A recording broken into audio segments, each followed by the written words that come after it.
Bonjour à toutes et à tous et bienvenue aujourd'hui à Liège sur les hauteurs de la ville pour découvrir la transformation de cette habitation, une maison entre mitoyens qui aura demandé pas mal de courage et de patience à ses propriétaires puisque la rénovation de cette maison aura duré 5 ans. Il faut dire que ce couple a décidé de tout faire lui-même avec entre autres une préoccupation assez importante. Regardez bien ce détail, le châssis qui est en retrait par rapport à la façade, ça prouve que celle-ci a été isolée par l'intérieur. Pour le reste, la maison elle est bourrée d'astuces et de trucs qu'on va découvrir ensemble juste après le sommaire.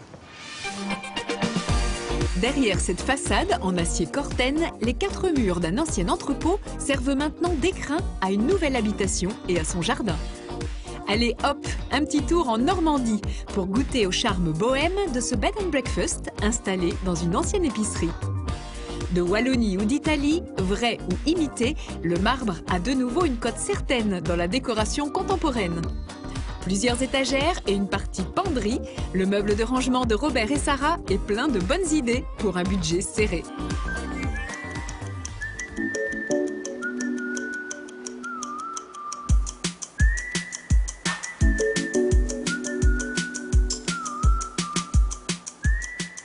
Alors, dès le couloir d'entrée, on annonce la couleur, si l'on peut dire, de cette rénovation, puisque les placards et rangements intégrés, dessinés par Frédéric, sont très nombreux ici dans la maison. Dans ce cas-ci, ils permettent même de garer les vélos. Et puis quand on pousse la porte et qu'on poursuit dans ce couloir, on a cet escalier qui amène vers des espaces de vie très ouverts qu'on va découvrir dans quelques instants après avoir visité l'espace rez-de-chaussée. Et ces espaces de vie, il y a un peu plus de 5 ans, ils ne ressemblaient pas du tout à ça. Frédéric, on avait des petites pièces cloisonnées et même une extension là.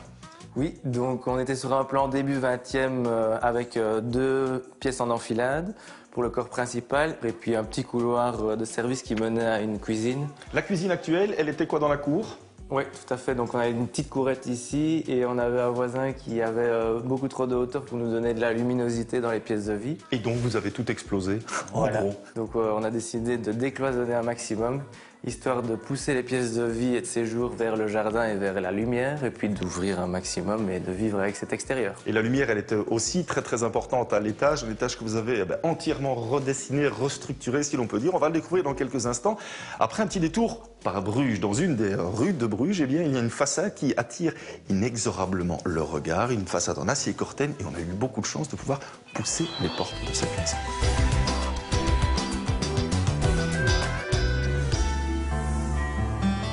En rachetant cet ancien entrepôt brugeois il y a quelques années, Robin et Sophie ont une idée bien précise. Placer dans l'enceinte de ces murs une nouvelle habitation ouverte sur un jardin intérieur. Côté rue, la façade rappelle le passé industriel du lieu par son choix de matériaux, l'acier Corten. Des tôles aujourd'hui patinées et qui de l'intérieur gardent transparence et lumière grâce à des perforations. Une fois la porte franchie, on se retrouve dans un garage salle de jeu, donnant sur la partie professionnelle le bureau d'architecte de Robin. Il fallait vraiment séparer les 2 espaces. Nous avons beaucoup travaillé sur le fait de combiner notre vie professionnelle et privée. La séparation entre ces 2 entités se fait grâce à un patio vitré qui va permettre d'amener un maximum de lumière à l'intérieur de la maison, tout en permettant une communication visuelle. Un patio transformé au passage en bac à sable pour le plus grand plaisir des enfants. Une fois le couloir franchi, on pénètre dans un espace tout en longueur et entièrement tourné vers le jardin. Nous désirions une maison très flexible, avec une véritable sensation d'espace. La salle à manger, la cuisine et le salon sont donc 3 modules à part entière, mais qui font partie d'une seule et même entité. Un espace qui se cloisonne grâce à des coulissants qui disparaissent quand il le faut dans les murs. L'idée des châssis extérieurs est du même ordre, puisque les 2 pans s'ouvrent totalement sur le jardin. C'est très agréable. On voulait un espace très compact avec tout à proximité, mais on souhaitait également une véritable interaction avec le jardin pour pouvoir nous donner l'impression parfois de faire à manger à l'extérieur. À l'étage, la forme du toit bien particulière rappelle aussi l'architecture de cet ancien entrepôt, tout en permettant à la lumière d'entrer dans les chambres. Des chambres toutes simples et réalisées à budget serré, d'où le choix de l'OSB. L'OSB se place très rapidement, il ne coûte pas trop cher, nous l'avons peint avec une peinture spéciale au polyuréthane qui donne vraiment l'effet que nous recherchions. Retour au rez-de-chaussée et détour par le jardin pour une autre particularité. Le mur extérieur est composé de grandes baies vitrées directement raccordées à la structure acier du bâtiment. Une structure bien visible à l'intérieur, elle délimite les différentes pièces et a aussi permis un gain de temps considérable dans la mise en œuvre du projet puisqu'il aura fallu moins d'1 an pour que toute la famille pose ses valises dans son nouveau logement.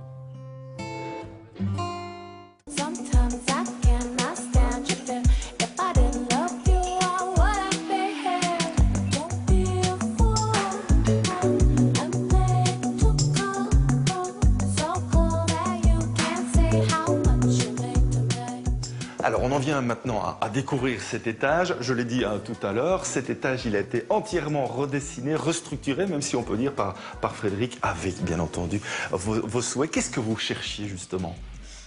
Plutôt garder des matières brutes, mais quand même chaleureuses, pour ça que la brique, ça fonctionne bien. Le salon, vous le vouliez le plus proche possible du jardin? Oui, pour garder quand même encore beaucoup de lumière, rester toujours sur les espaces qui donnent plus à l'extérieur. Et alors, voilà, garder l'étage de repos. On a toujours envie qu'il soit cosy. C'est un endroit qu'on a envie de garder confortable. Et puis, parmi les petites touches de décoration qui sont signées Anne-Catherine, il y a toutes ces plantes que l'on retrouve un peu partout. Parce que c'est vrai que vous êtes fleuriste et ça se sent de manière discrète et équilibrée. Frédéric, l'ébéniste que vous êtes, en plus d'être architecte et excellent bricoleur, il s'est bien amusé dans cette maison. Assez, oui. Au niveau du bardage, on a fait quelque chose on a opté pour une verticalité et pas une horizontalité pour donner plus de légèreté. Et c'est du chêne? C'est du chêne, oui. C'est un peu un test de mettre du chêne à l'extérieur comme ça. Il est non traité, mais il est en épaisseur de 22 mm et on verra un peu dans la longueur ce que ça va donner, quoi, ouais. Quand on regarde un peu aussi les ouvertures, les fenêtres, il y a ce cadre très simple aussi, très pur. Donc on a essayé de faire des vis inapparentes un maximum. On a fait en atelier en fait tous des racks qui sont venus se poser comme ça et alors on est venu à certains endroits juste maintenir dans la structure tout le bardage. Vous aviez aussi une préoccupation finalement d'aujourd'hui qui est de rendre cette maison la moins énergivore possible.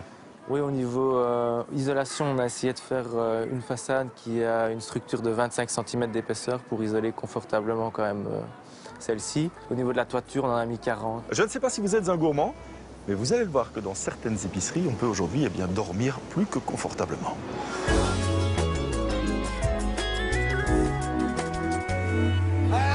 Vous voulez revoir sa Normandie? Allons revoir notre Normandie. Il y a quelques années, Karine et son époux François décident de créer des chambres d'hôtes dans leur jolie bâtisse, un ancien café-épicerie du 19e siècle. Avec ma femme, nous étions clients de chambres d'hôtes quand on s'est connus.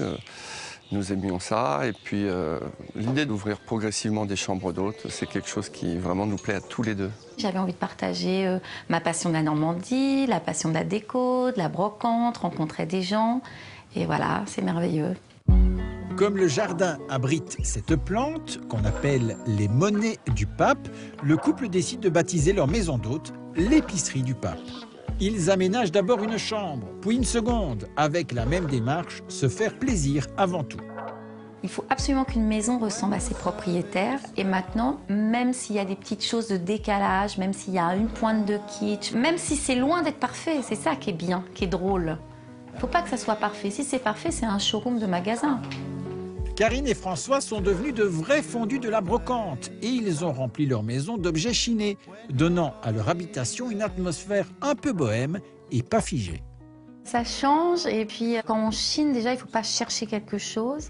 C'est le coup de cœur. Moi, j'ai jamais cherché quelque chose. J'ai mes petits trucs. Bon, à un moment donné, c'était beaucoup les vierges, j'ai quand même arrêté. J'adore la verrerie du 19e. Les flacons de pharmacie, c'est mon dada. Et François, par exemple, c'est les objets populaires, beaucoup. La France, c'est quand même un pays où il y a beaucoup d'objets pour qui s'y intéresse. Il faut chercher. C'est une forme de tourisme. Des fois, on revient, la voiture, elle est pleine. Et bon, maintenant, j'ai acheté une remorque. Comme leurs deux chambres d'hôtes ne désemplissent pas, Karine et François décident de créer un troisième lieu d'accueil. Mais il n'y avait plus de place dans la maison. Donc on est parti sur l'idée d'une cabane. Et l'idée de la cabane suédoise me plaisait bien. François a dessiné les plans et c'est notre menuisier qui l'a faite. C'est une vraie petite maison en bois, hyper isolée, dans laquelle on peut habiter l'hiver, sauf qu'elle fait que 13 mètres carrés. Là aussi, la déco est soignée avec les meubles sur mesure, la vieille fenêtre, les interrupteurs en porcelaine et cette douche plutôt étonnante, constituée d'un abreuvoir à vaches. Et à côté de la cabane, difficile d'ignorer la rigolote caravane vintage des années 70. On l'a achetée déjà pour nous, comme ça, pour partir de temps en temps. Elle est toute mignonne. Et puis, comme on l'a, elle était jolie à côté de la cabane. Et quand les gens ont des enfants, ça loge des enfants. Avec ou sans enfants, si une petite escapade chez Karine et François vous tente, il faut compter de 90 à 135 € la nuit, petit déjeuner et hôte charmant compris.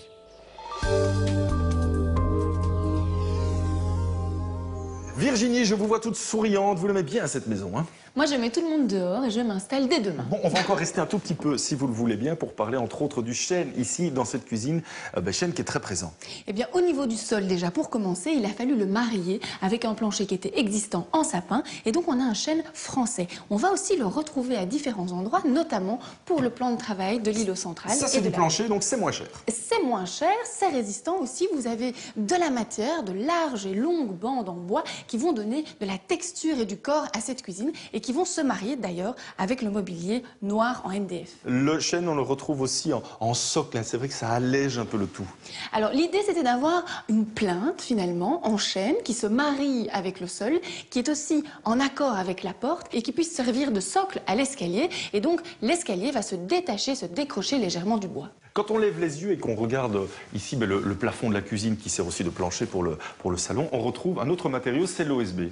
Alors on a un matériau en plus, effectivement, un matériau de nouveau peu coûteux mais très chouette à travailler. Ici, il a été laqué en verre, donc on a un plafond dont la surface est travaillée, qui n'est pas simplement blanc. Et ce matériau va se prolonger en garde-corps sur le bord du salon. Il va devenir mobilier et même le sol du salon a été peint. Donc vous avez vraiment quelque chose de très monolithique, vert, assez présent dans la pièce, mais très ludique.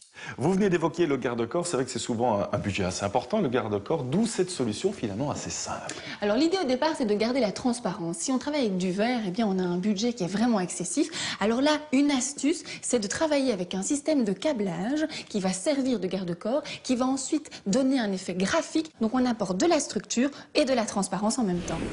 Dans cette salle de bain, on va retrouver une nouvelle pièce de mobilier dessinée et conçue et construite même par Frédéric. C'est vrai que le mobilier sur mesure, il est présent partout, hein. Partout dans cette maison, il va vraiment structurer l'atmosphère. On va retrouver au niveau de la cuisine un meuble qui se prolonge au niveau du salon, donc qui est vraiment continu. L'escalier en soi est un mobilier dans lequel on va pouvoir ranger différents éléments. Il faut savoir que toute la couleur est amenée par le mobilier. C'est à chaque fois des éléments en MDF qui sont soit teintés dans la masse comme la cuisine noire ou soit colorés comme ici dans la salle de bain. Et à chaque fois, les murs sont blancs et le mobilier va apporter la touche déco à l'intérieur de la maison. Et le mobilier sur mesure permet aussi parfois, clac, de cacher, voilà. Alors effectivement, ici, on a la chaudière et les techniques, mais c'est vrai que le mobilier va permettre d'intégrer différentes choses et de cacher d'autres choses. Et donc ça, c'est important. Et puis en plus, sur mesure, eh bien, on fait ce qu'on veut. On s'adapte vraiment à ses propres besoins en fonction des rangements dont on a besoin. On n'a pas fini évidemment d'évoquer cette habitation et le nombre d'astuces aussi que l'on peut retrouver à gauche et à droite. On poursuit la visite juste après ceci.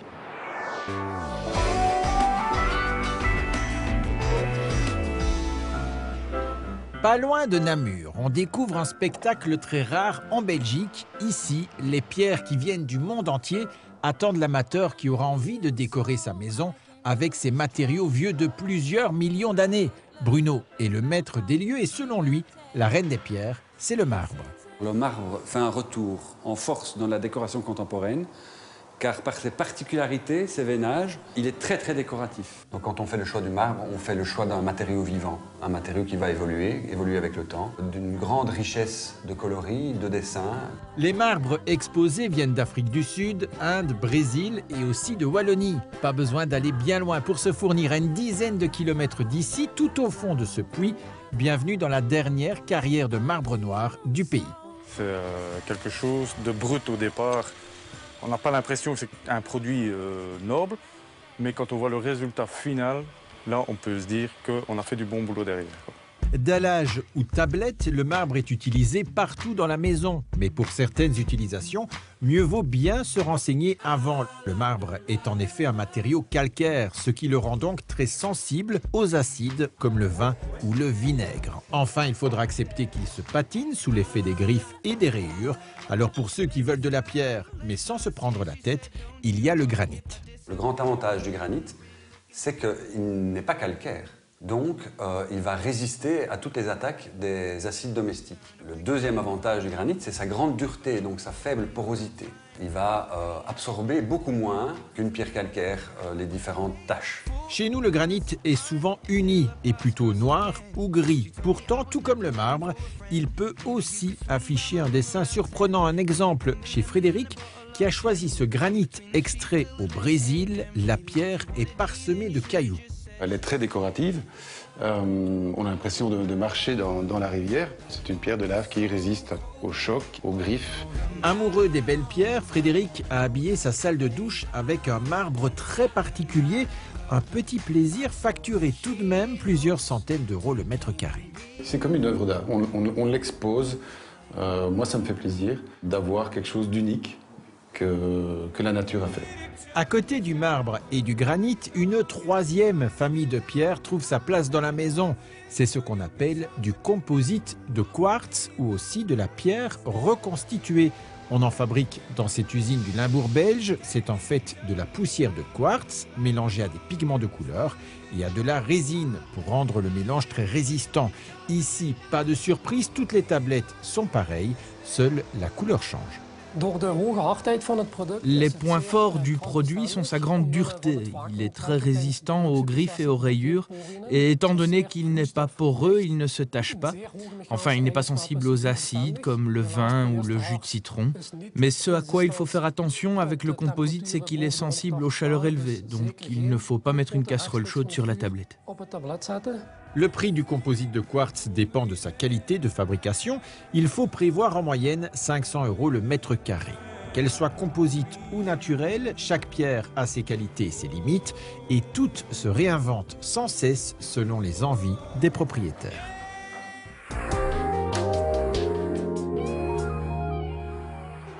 Alors ici, dans cette cage d'escalier, eh bien, on va profiter de l'épaisseur du mur pour créer cet Xème rangement. Et puis on arrive enfin au dernier étage, sous les combles, dans cet espace devenu aujourd'hui studio. Il fallait gagner un maximum de place et donc vous avez prolongé ce volume dans la cage d'escalier. Tout à fait, donc on a regroupé toutes les fonctions techniques, donc cuisine, salle de bain et WC, qu'on a mis dans un même volume qui fait un objet dans le studio et qui se prolonge comme ça dans cette cage d'escalier. Et là, on retrouve également l'OSB qui était quoi tout simplement, l'azuré? L'azuré, ouais.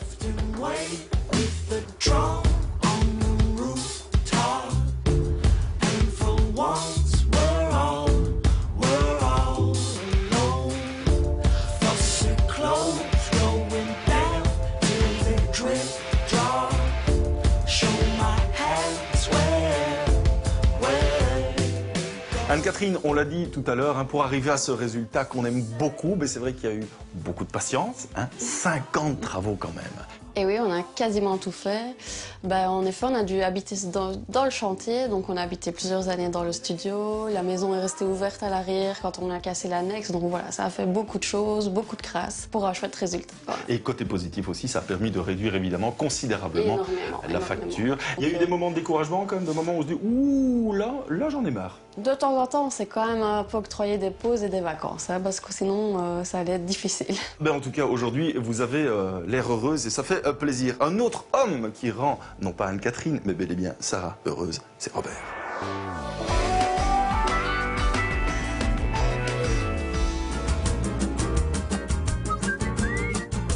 Brico et tout devient possible. Allô, les ménagères, profitez de mon passage pour vos vieux faire. Ah, j'entends le ferrailleur dans la rue, ça tombe bien, on va pouvoir se débarrasser de cette caisse qui nous ennuie depuis des semaines. Vous rigolez? Ça fait longtemps que je mets ça de côté pour fabriquer un présentoir. Un présentoir? Vous allez présenter quoi? Des tubes de chauffage? Non, je pensais plutôt à des vêtements. C'est hyper tendance, c'est de la récup. Venez, je vous montre. On va commencer par couper les tuyaux et fabriquer les filets. Oh, comme pour la pêche? Pas vraiment, non. Un filet, c'est ce qui permet d'assembler plusieurs éléments. Regardez, vous voyez? Il y aura une étagère en bois pour poser vos vêtements et une structure en tuyau pour suspendre des cintres. Super. Ça, c'est un établi portatif. Ça nous permet de tenir le tuyau pendant qu'on va le couper. On va le disquer, le tuyau. Non, pas cette fois-ci. On va utiliser un coupe-tube. Et ça coupe le métal, ça? Propre, net et sans bavure. Vous pincez le tube, et vous voyez, chaque fois que vous allez faire un tour, vous allez tourner la molette et ça va permettre à la lame de couper le tuyau. Le suivant, c'est pour vous. Ok.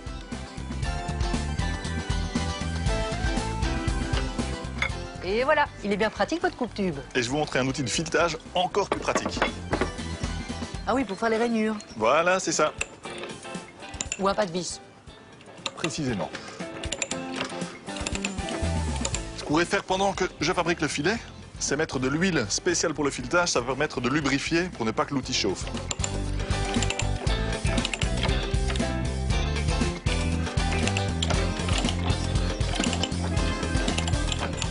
Et voilà, maintenant, on va inverser le sens de la machine. Alors, on commence à assembler parce que c'est pas très concret votre truc là. Et bien justement, figurez-vous que j'assemblais les 2 premières pièces. Et ça c'est quoi? Ça c'est un pied que j'ai soudé pour pouvoir le fixer sur l'étagère. Vous pouvez passer un angle à 90 degrés s'il vous plaît. Là.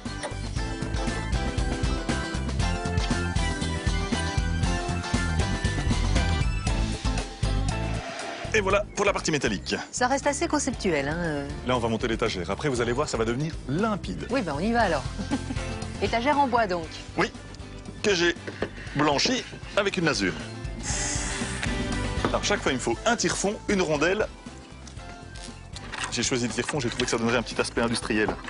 La planche suivante, elle va être maintenue avec un boulon dans lequel on va enchasser un tube métallique.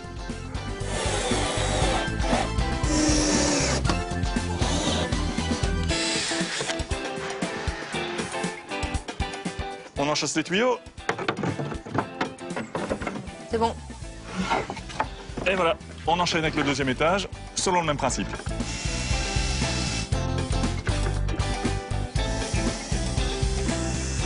On va placer des roulettes. Ce sera donc un portant sur roulette. Voilà, un portant roulant.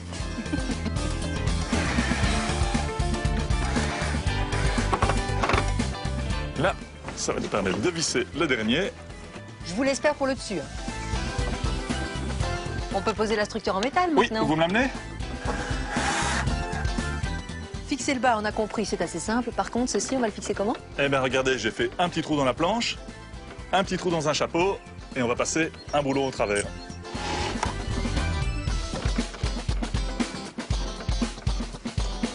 Ça donne super bien. Je vais chercher les fringues, hein. Et moi, pendant ce temps-là, je l'amène à l'intérieur. Franchement, vous m'épatez, hein, parce qu'au début, avec vos tuyaux de chauffage, j'y croyais pas trop. Et en plus, c'est entièrement modulable. Ouais, on peut rajouter des trucs. Ici, par exemple, un tuyau pour mes longues robes. Et puis là, une planche encore pour mes chaussures. Et puis là, ici, une planche avec un tuyau pour mes chapeaux. Ouais, pour d'autres trucs. Là, pour mes chapeaux et mes écharpes, alors ce serait parfait.